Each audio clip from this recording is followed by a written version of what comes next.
Hello everyone, welcome to How to Solver. Today in this video, I'm gonna show you how to change status on Discord in your laptop. Before starting the video, please subscribe to How to Solver. So let's go. For this, you have to open your Discord. Now go to your account. Here you can see status and here you can see a pen icon. You have to click on this edit option. Now you can change your status, you can customize it.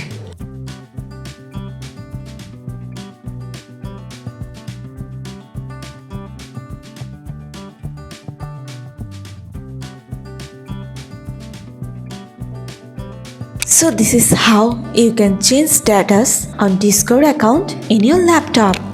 So guys, that's it. You can do this. I think this video is very helpful to you. If it was, then give a thumbs up and hit the subscribe button. And thanks for watching.